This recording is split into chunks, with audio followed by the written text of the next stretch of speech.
Good morning students. మనకి అనాటమీలో భాగంగా ఈరోజు మీకు చర్మం మరియు మూత్రపిండాలు విసర్జక వ్యవస్థ గురించి మీకు చెప్పడం జరుగుతుంది. ముందుగా చర్మం కోసం మనం తెలుసుకుందాం. ఓకేనండి. ప్రతి డిఎస్సిలో కూడా 1 లేదా 2 బిట్లు ఈ టాపిక్ నుంచి ఇవ్వడం జరుగుతుంది. టాప్ టు బాటం మనం వివరణాత్మకంగా చదువుకున్నట్లయితే దీంట్లో మీరు ఏ బిట్టు కూడా పోయే అవకాశం లేదు సార్. మనం వివరంగా చెప్పుకుందాం. చర్మం, మనం సాధారణంగా చర్మాన్ని అధ్యయనం చేసే శాస్త్రాన్ని ఏమంటామంటే డెర్మిటాలజీ అంటామండి. ఏమంటావు? డెర్మిటాలజీ.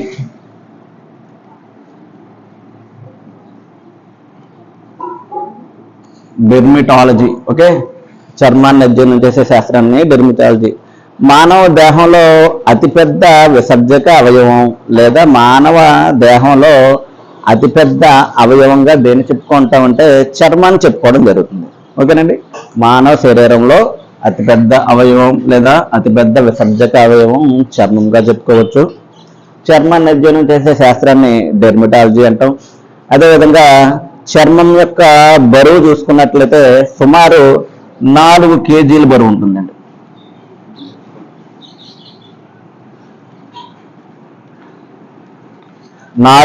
బరువు ఉంటుంది.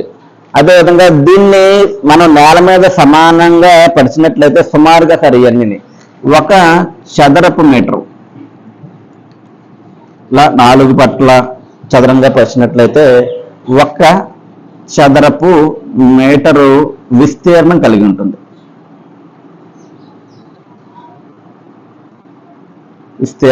ఉంటుంది. దీని యొక్క మందం చూసుకున్నట్లయితే 1 నుంచి 4 మిల్లీమీటర్ల మందం ఉంటుంది. 1 నుండి 4 మిల్లీమీటర్ల మందం కలిగి ఉంటుంది. ఓకే అండి. ఇప్పుడు మనం అనాటమీ చెప్పుకునేటప్పుడు ఎప్పుడు ఏం చేద్దామంటే నేను ఇక్కడ పిక్చర్ వేయడం జరుగుతుంది. దానికి అనుగుణంగా మీరు బొమ్మ వేసుకుని మన అనాటమీ ప్రిపేర్ అయినట్లయితే మనకి 1 పార్ట్ కూడా మిస్ అవ్వదు. అదేవిధంగా రేపు పొద్దున మనం డిఎస్సి ఎగ్జామ్లో ఎలా ఇచ్చినప్పటికీ మీరు ఖచ్చితంగా చేస్తారు, దాంట్లో నో డౌట్. ఓకే అండి.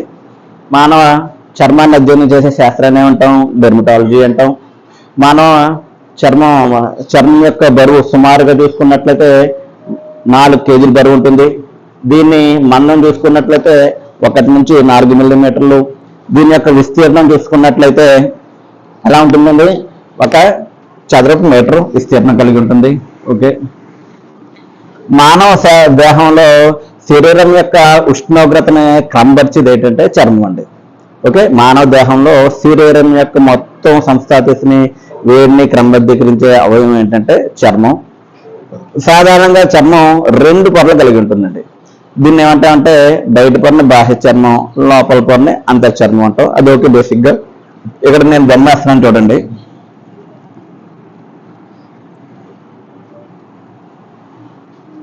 సాధారణంగా చర్మం పై పొర, కింది పొర. పై పొరని ఏమంటామంటే కార్నియస్ పొర లేదా కొమ్ము పొర అంటామండి. ఏమంటాం? కార్నియస్ పొర.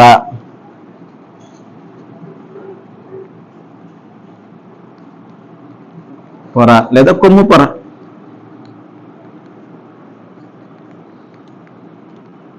కార్నియస్ పొర లేదా కొమ్ము పొర. దీని యందు ఎటువంటి జీవ పదార్థం ఉండదండి. ఓకే.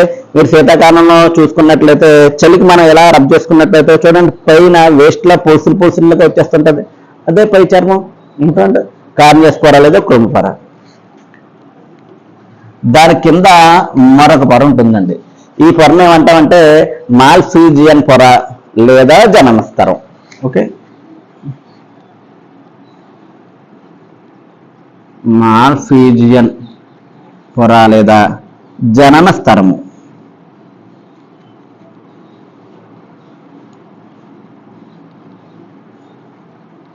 మాల్పీజియన్ పొర లేదా జననస్తరము. ఇక్కడ ఏం చెప్పుకున్నామండి? కార్నియస్ పొర లేదా కృమ్మ పొరలో ఎటువంటి జీవ పదార్థం ఉండదు. ఈ మాల్పీజియన్ పొర లేదా జనన స్తరం వచ్చేటప్పటికి దీని యందు జీవ పదార్థం ఉండి కేంద్రంగా కలిగి ఉంటుంది. చూడండి నేను ఇక్కడ స్పాట్స్ పెట్టినాను చూసారా?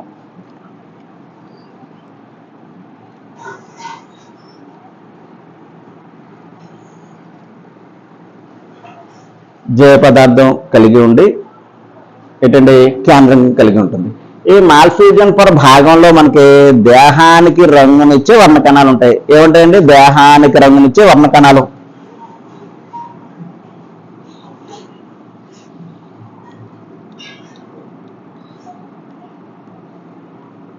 మీకు ఈ లెసన్ మనకి పీడిఎఫ్ రూపంలో కూడా మనకి యాప్లో లభిస్తుందండి. మీరు ఇబ్బంది పడద్దు. లెసన్ అయిపోయిన వెంటనే మీకు పీడిఎఫ్ పంపుతాను.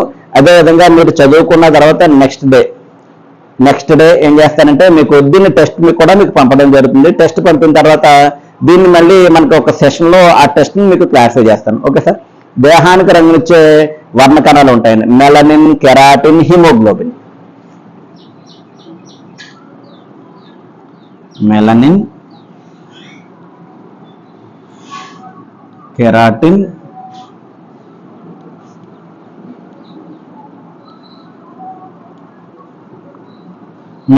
కెరాటిన్, హిమోగ్లోబిన్ అనేవి ఏంటండి?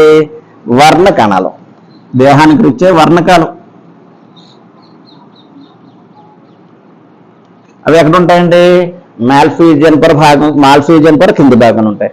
అదేవిధంగా దీని కింద మళ్ళీ ఇంకొక లేయర్ లా ఉంటుందండి. దాని లేయర్ అనకూడదు, దాని కింద పార్ట్ సపరేట్గా. మన వేసవ కాలంలో లేదా శీతాకాలంలో శరీరం నుండి ఉష్ణాన్ని బయటకు పోకుండా కాపాడే ఒక పొర ఉంటుందండి. దాన్ని ఏమంటామంటే కణజాలం ఉంటుంది. దాన్ని ఎడిపోజ్ కణజాలం అంటాం. ఓకే, అంటే ఏమంటాం? ఎడిపోజ్ కణజాలం. దాన్ని తెలుగులో కొవ్వు కణజాలం అంటాం. ఓకే, చూడండి ఇక్కడ ఇలా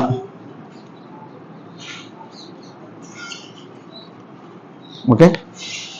ఎడిపోజ్ కణజాలం దేహానికి రంగునిచ్చే వర్ణ కణాలు మాల్ఫీజియన్ పొర కింది భాగంలో ఉంటాయి. మాల్ఫీజియన్ పొర కింది భాగంలో ఏముంటుంది?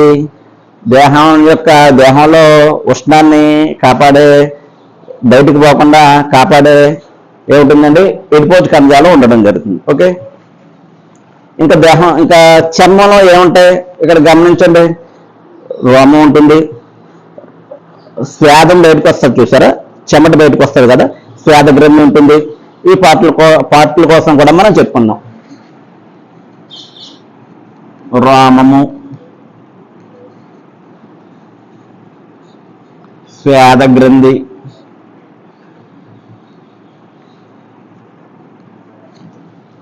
ఇక్కడ చూద్దాం. స్వేద గ్రంథిని వేయడం జరుగుతుంది, చూడండి సార్. ఇక్కడ ఈ శ్వేత గ్రంథిలో చుట్టలుగా చుట్టిన ఒక ఫిల్టర్స్ ఉంటాయి. ఓకే, ఈ ఫిల్టర్స్ లోంచి రక్తం, వాటర్, మిగిలిన పదార్థాలన్నీ ఫ్లో అవుతూ ఈ ఫిల్టర్ని చూసారా? ఫిల్టర్ మలిన పదార్థాలని, సోడియం క్లోరైడ్, మిగిలిన ఏవైతే వ్యర్థ పదార్థాలు ఉన్నాయో వ్యర్థ పదార్థాలని ఆపి శ్వేత గ్రంథి ద్వారా బయటకు పంపుతుంది. శ్వేత గ్రంథి.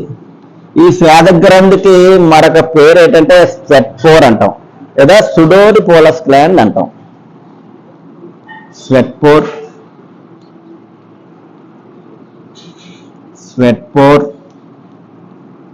సుడోరిపోలస్ గ్లాండ్ అంటాం. ఈ విధంగా ఇక్కడ చుట్టగా ఉన్నటువంటి ఈ భాగాన్ని ఏమంటామంటే గ్లోమరోలస్ అంటాం. ఏమంటామండి? గ్లోమరోలస్.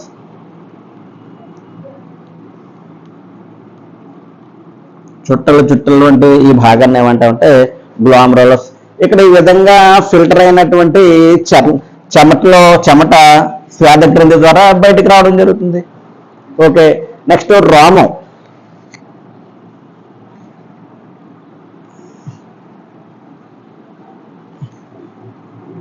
ఇక్కడ రోమ సూక్ష్మాంకురం ఉంటుందండి. ఈ రోమ సూక్ష్మం ద్వారా రోమ పుటికల్లో రోమం ఉద్భవించి ఇలా బయటికి రావడం జరుగుతుంది.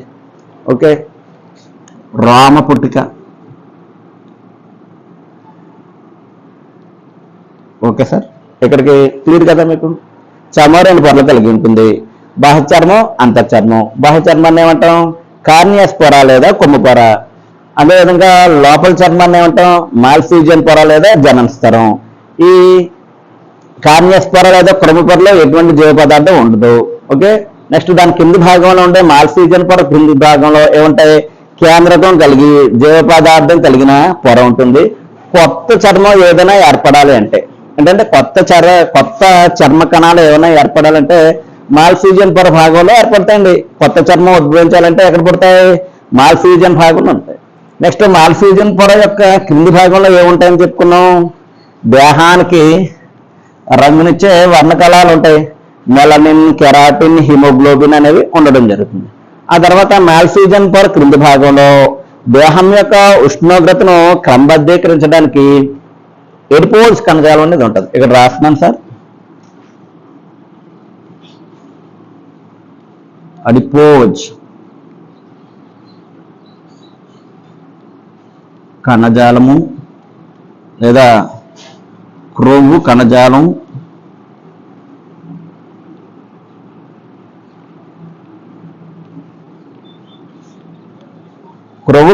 ఎడిపోజ్ కణజాలం లేదా క్రొవ్వు కణజాలం. ఇది ఏం చేస్తుంది? దేహంలో వేడిని బయటికి పోకుండా కాపాడుతుంది. మీరు సహజంగా గమనించండి, యుక్త వయసులో వచ్చేటప్పటికి పిల్లలు మంచి చార్మింగ్ గాను, మన హెయిర్ అనేది బ్లాక్ గా మంచి షైనీగా ఉంటుంది. క్రమక్రమంగా ముసలితనం వచ్చేటప్పటికి చర్మం ముడతలు పడిపోతుంది. అదేవిధంగా ఏమవుతుందండి, మన వెంట్రుకలు లేదా రోమాలు అనేవి ఏమవుతాయి? తెల్లబడిపోవడం జరుగుతుంది. దానికి కారణం ఏంటి? దానికి ఒక కారణం ఉందండి. ఓకే, ఈ చర్మంలో ఏముంటాయంటే సెబేషియన్ గ్లాండ్స్ ఉంటాయండి. ఏముంటాయి?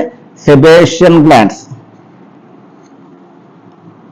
ఇలాగ ట్యూబ్ వంటి ఇది ఏం చేస్తుందంటే ఒక రకమైనటువంటి ఆయిలీగా ఉన్న ఒక ప్రోడక్ట్ ని విడుదల చేస్తుందండి. Oily product. ఆ ఆయిలీ ప్రోడక్ట్ ని ఏమంటామంటే సేబం అంటాం. ఏమంటామండి? సేబం. దీన్ని తెలుగులో ఏమంటామంటే ఈ తైల చర్మ స్రావక గ్రంథి, తైల చర్మ స్రావక గ్రంథి. అదేవిధంగా ఇంగ్లీష్ లో ఏమంటామంటే సెబేషియన్ గ్లాండ్.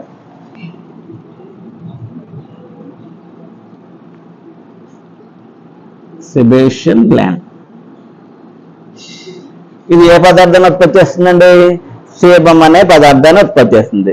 ముసలితనంలో లేదా వయసు మీరిన తర్వాత రోమాలు లేదా చర్మం ముడతలు పడిపోవడానికి కారణం ఏంటంటే సేబం. యుక్త వయసులో సేబం యొక్క ప్రొడక్షన్ అనేది ఎలా ఉంటుందంటే ఎక్కువగా ఉంటుంది. అందువల్ల చర్మం, స్కిన్ గ్లోగా, షైనీగా, అదేవిధంగా రోమాలు కూడా, వెంట్రుకలు కూడా షైనీగా ఉంటాయి. క్రమక్రమంగా వయసు పెరిగే కొద్దీ ఏమవుతుందంటే ఈ తైల చర్మ స్రావక గ్రంథి అనేది సేబం అనే పదార్థం ఉంది చూసారా, ఆ పదార్థాన్ని విడుదల చేయడం తగ్గిస్తుంది. ఓకే, ఆ తగ్గించడం వల్ల ఏమవుతుంది? చర్మం ముడతలు పడడం, వెంట్రుకలు తెల్లబడడానికి కారణం. ఓకే, అదేవిధంగా చూసుకున్నట్లయితే ఈ చెమట ఏం చేస్తుంది? చెమట యొక్క విధులు చెప్పుకున్నాం. ఏం చేస్తుంది?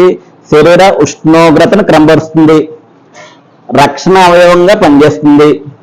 ఓకే, రక్షణ అవయవంగా పనిచేస్తుంది, శరీరం యొక్క సమతాస్థితిని కాపాడుతుంది.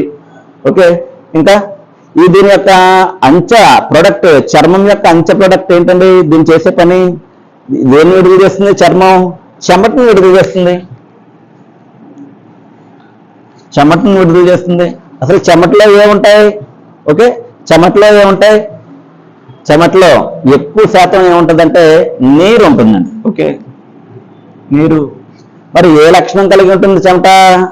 ఆల్కలిక్ లక్షణాన్ని కలిగి ఉంటుంది. ఆల్కలిక్ లక్షణం కలిగి ఉంటుంది. ఈ చెమట యొక్క సాంద్రత చూసుకున్నట్లయితే 1.003 సాంద్రత. ఓకేనండి, ఏమున్నాయని చెప్పుకున్నాం? అత్యధికంగా చెమటనందు అత్యధికంగా ఉండేది ఏంటంటే నీరు. నీరుతో పాటు ఇంకేముంటాయి? యూరియా, యూరిక్ ఆమ్లము, యూరిక్ ఆమ్లము, అదేవిధంగా సోడియం క్లోరైడ్, అదేవిధంగా అమ్మోనియా,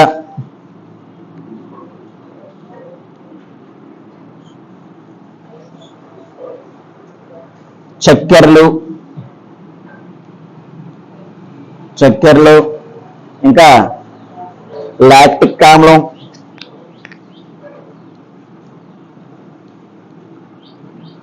ఇవన్నీ కూడా అస్కార్బిక్ ఆమ్లం.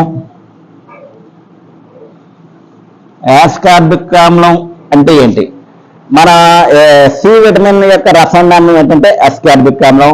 మనం అత్యధికంగా తీసుకున్న సి విటమిన్ ఏమవుతుందంటే మూత్రం ద్వారా విసర్జింపబడడం జరుగుతుంది. ఇంపార్టెంట్ అండి, ఇది మనం హెల్త్ ఎడ్యుకేషన్ లో కూడా చెప్పుకున్నాం. ఇక్కడ పాయింట్ వచ్చింది కాబట్టి నేను మీకు వివరించడం జరుగుతుంది. అత్యధికంగా ఉన్న సి విటమిన్ మూత్రం ద్వారా చెమట ద్వారా మనకి బయటగా విడుదల చేయడం జరుగుతుంది. ఓకే, ఈ నీరు ఎంత ఉంటుందంటే 99% నీరు ఉంటుందండి. ఓకే, మిగిలిన ఈ 1% ఏముంటాయంటే మనం ఇవన్నీ చెప్పుకున్నాం చూసారా, ఇవన్నీ ఉండడం జరుగుతుంది. ఓకే, ఇక్కడ వరకు ఓకే సార్. మీరు దీన్ని నేను చెప్పినట్టు బొమ్మ వేసుకోండి, పార్ట్లు గుర్తుంచుకున్న తర్వాత ఒక్కసారి రీకాల్ మన లెసన్ వింటూ మీకు నచ్చినట్టు నోట్స్ రాసుకోండి. మనం పీడిఎఫ్లో దీనికి సంబంధించిన నోట్స్ ఇవ్వడం జరుగుతుంది. అదేవిధంగా మన క్లాసులు మీ ఫ్రెండ్స్కి తెలియజేయండి, ఎక్కువగా తెలియజేయండి మన ఫ్రెండ్స్కి, వాళ్ళు కూడా దీని ద్వారా లబ్ధి పొందుతారు. ఓకే, మనం ఎగ్జామినేషన్ వచ్చేదాకా నేను మీతో ఉండి మీతో చదివించి మీతో మీ విజయానికి నేను మీ వెనకాల ఉండి వెన్నండి మిమ్మల్ని నడిపిస్తానండి. ఎందుకంటే గత 19 సంవత్సరాల నుండి బిఎస్సి పిఈటి పీడీ విభాగంలో మంచి రిజల్ట్ ఉంది సార్. మనకు సుమారు ఆంధ్ర తెలంగాణలో వందలాది స్టూడెంట్స్ మన సంస్థ నుంచి వెళ్ళి చక్కగా స్థిరపడ్డారు. మన సన్షైన్స్ బిఎస్సి పిఈటి కోచింగ్ సెంటర్, నేను వారి యొక్క డైరెక్టర్ మహమ్మద్ ఇబ్రహీం మాట్లాడడం జరుగుతుందండి. ఈ క్లాసులు నచ్చినట్లయితే మన లింక్ పెడతానండి. మన యాప్ అత్యధికంగా మన స్టూడెంట్స్కి మీరు సబ్స్క్రైబ్ చేసుకోండి. అదేవిధంగా మీ ఫ్రెండ్స్కి షేర్ చేయండి. మన సంస్థ విజయానికి మీరు మంచి పాటుపడతారని నేను కోరుకుంటున్నాను. నెక్స్ట్ లెసన్లో మీకు చర్మం అయిపోయింది కదండి, నెక్స్ట్ విసర్జక వ్యవస్థలో భాగంగా మూత్రపిండాలని నెక్స్ట్ క్లాస్లో జరుగుతుంది sir. Okay, all the best, thank you.